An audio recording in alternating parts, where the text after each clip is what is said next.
Get your free copy of the complete tutorial at www.teachucomp.com/free.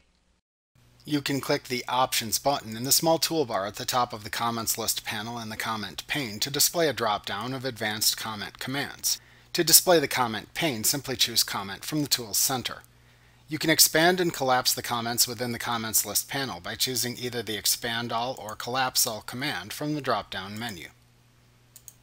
To print the PDF in a content summary page that lists the contents of the comments in the PDF, select the Print with Comment Summary command in the drop-down menu to open the Print dialog box, where you can set your printing settings, and then simply click the Print button. To create a customized content summary, select the Create Comment Summary command from the drop-down menu to open the Create Comment Summary dialog box. Select a layout for the comment summary by choosing an option button in the Choose a Layout section. You can select a paper size from the Paper Size drop-down. You can sort the comments by making a choice from the Sort Comments By drop-down. Select a font size to use by choosing a desired option button in the Font Size section.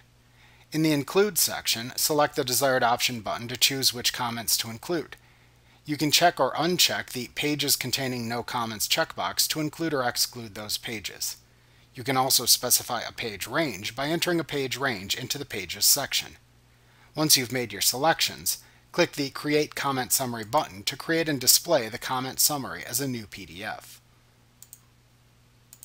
To import comments from another PDF into the current PDF, select the Import Data File command from the drop-down menu to open the Import Comments dialog box.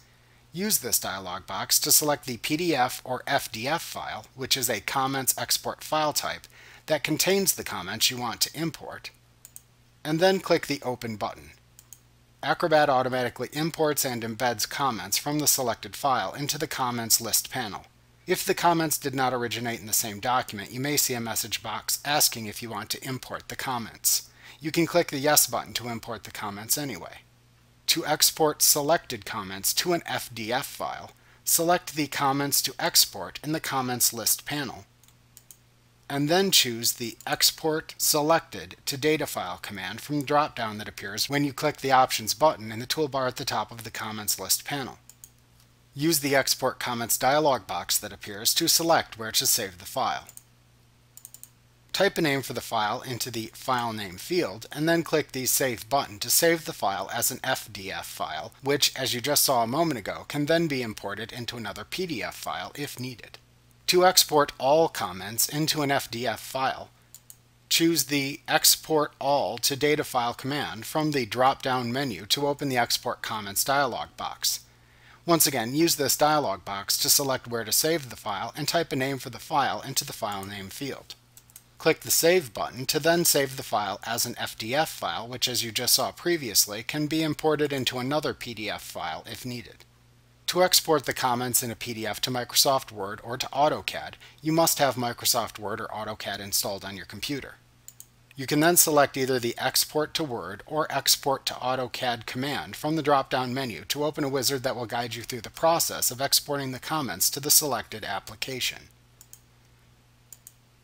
If you would like to review the process of importing and exporting comments between Word and Acrobat, you can review the lesson titled Importing Acrobat Comments in Word to view the same wizard that you also use to export comments to Word.